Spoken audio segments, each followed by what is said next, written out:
Aldi Bulkhori. Ya, Aldi Jahidi. Ademes. Ya, Aprianto Setiawan. Charwi Jericho. Galang Pratama. Dwi Saputra. Naila Muazara. Nisa Setiawati. Devia Shiva. Safira Aprilia. Ada kak? Sen ya, sakit aja ya. Sakit enggak? Apa ada izin?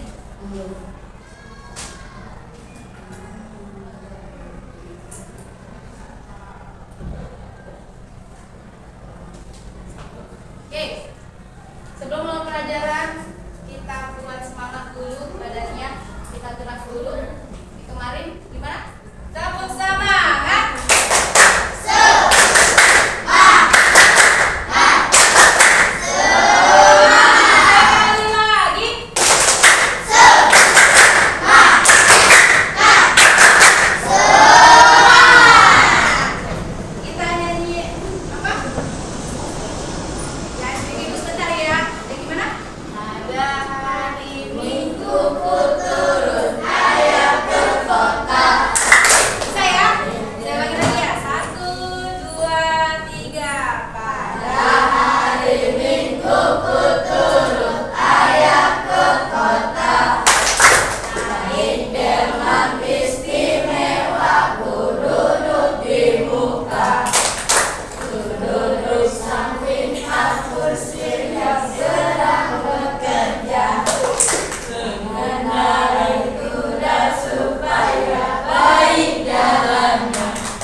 Ada paru-paru kiri, ada paru-paru kanan. Terakhir alveoli, cabang-cabang di dalam paru-paru. Terakhir adalah diafragma. Nih diafragma. Antara dada sama perut. Mana kita? Coba rasain.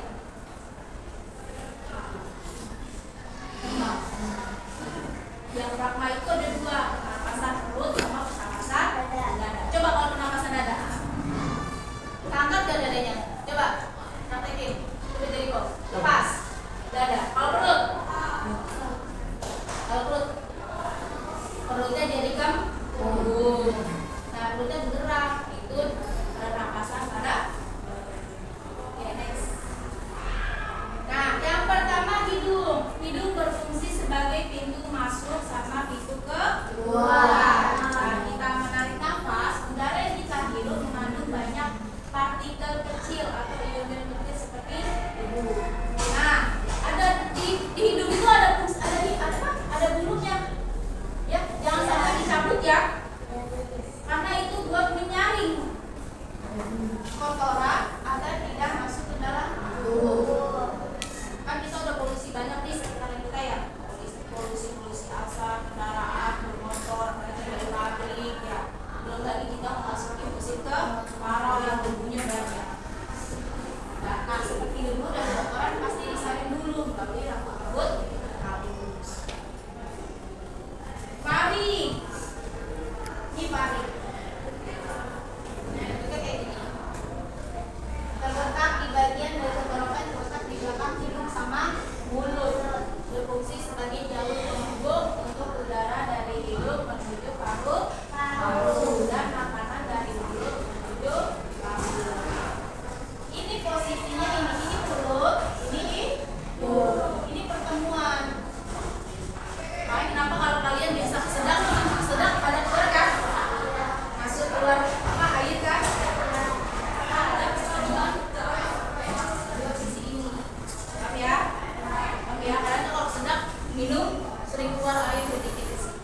Nah itu jalurnya yang sama, dalam layar kita jalurnya sama, tapi sebenarnya ada dua. Trakea. Nah yang disebut tadi trakea adalah batang tenggorokan, yaitu fungsinya sebagai jalur keluar dan masuknya udara yang kita hirup. Rasain deh. Pegang leher kalian. Alun-alun bergerak kan? Bergerak. Dua saluran kita itu batang trakea atau batang tenggorokan sama kerongkongan aktif bergerak. Ya kalau nggak bergerak berarti apa? Kalau manusia mati atau meninggal? Kan jadi kan bilang. Terus kalau manusia bukan harus bronkus. Nah, ada dua cabang.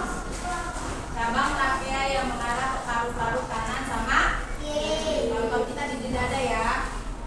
Di dalam bronkus ada rambut-rambut kecil juga dan lendir yang menangkap debu, kotoran sama benda-benda asing yang masuk lalu dikembali ke atas untuk dikeluarkan dengan cara batu. Nah, itu yang sering kalian bantu. Kadang-kadang tangan kalian kotor ya. Terus kalian buka ini ya, masuklah ke kotoran debu kecil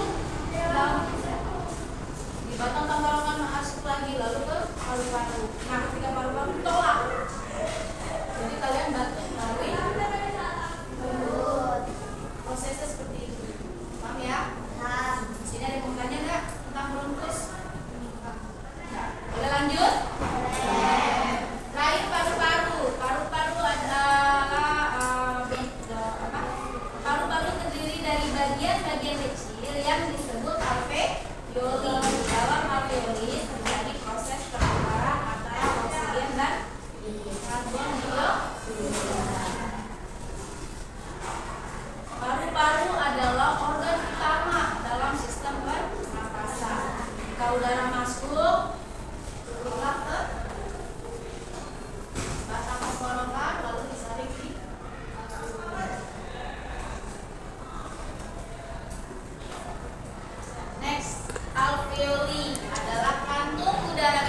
hadir di dalam paru-paru yang berfungsi sebagai tempat pertukaran antara oksigen dan karbon dioksida. Oksigen masuk, diputar, lalu buka lagi keluar karbon dioksida lewat udara dari mulut. Makanya kenapa kalau makanan jangan ditiup, minuman tidak boleh ditiup, ya? Nah itulah racun dari dalam tubuh yang kita harus keluarkan. Paham ya? Kalau ada makanan kita kasih dia. Diafragma. Ini yang tadi Miss bilang ada diafragma. Diafragma adalah otot yang terletak di bawah paru-paru. Ini paru-paru kita nih. Ini otot kita nih. Diafragma berfungsi untuk membantu kita dalam menghirup dan menghembuskan nafas. Coba nafas. Tegak. Ada otot nggak yang berfungsi? Ada. Ya. Pernah cekukan nggak? Cekukan terjadi karena diafragma mengalami kontraksi tiba-tiba yang menyebabkan udara masuk secara cepat. Kadang-kadang kita nggak sadar udaranya masuk terlalu cepat, yang bikin kita tersedak. Nah itulah diafragma yang lagi bergerak.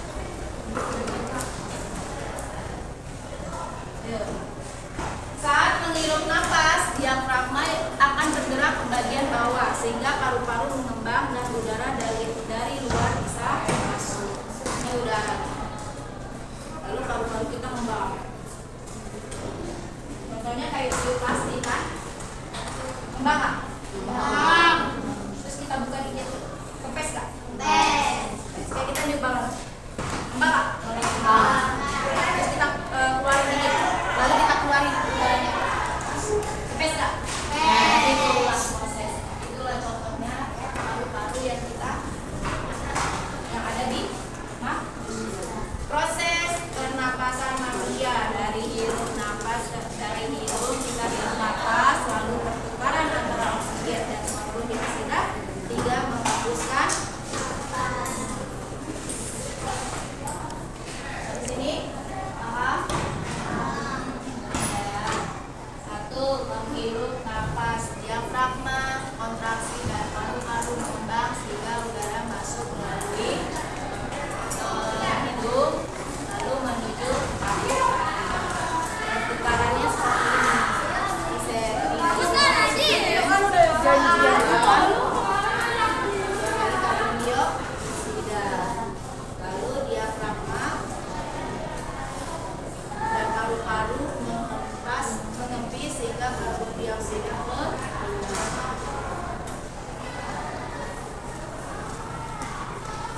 Nah, masuk ke gangguan pernapasan. Ada flu. Kita sering banget ya sering flu ya. Karena tangan kita kotor nih. Kita langsung begini aja. Padahal harusnya kita cuci tangan dulu kalau aktivitas ke mana-mana. Mau salaman pun, habis salaman atau ketemu orang kita di rumah cuci tangan, atau kita mau makan kita harus cuci tangan agar kita terhindar dari yang namanya influenza. Ketika flu, hidung kita dipenuhi sama lendir. Tahu? Kalian sebut apa? Ya. Ingus dipenuhi lendir, gejala flu seperti demam, batuk, bersin. Flu disebabkan oleh virus yang mudah menular melalui kontak.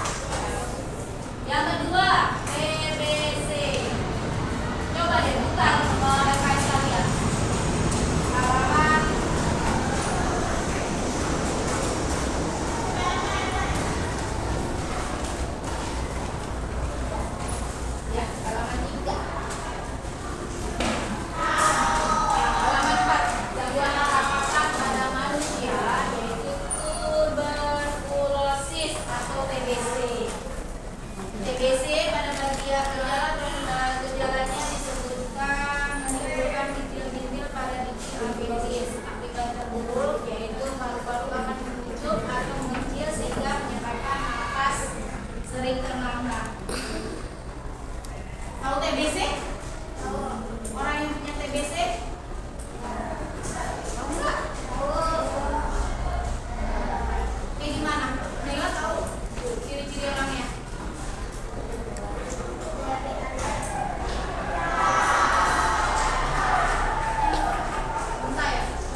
batuknya sampai ini, sampai nyakit banget, nyakit banget. Apa?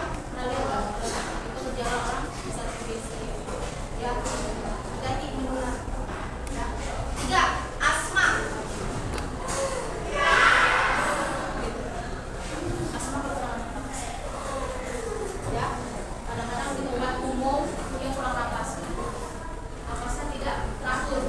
Makanya ada obat yang ada pompa untuk yang sakit asma, membantu dia bernapas. Dia punya teman dulu dekat kelas.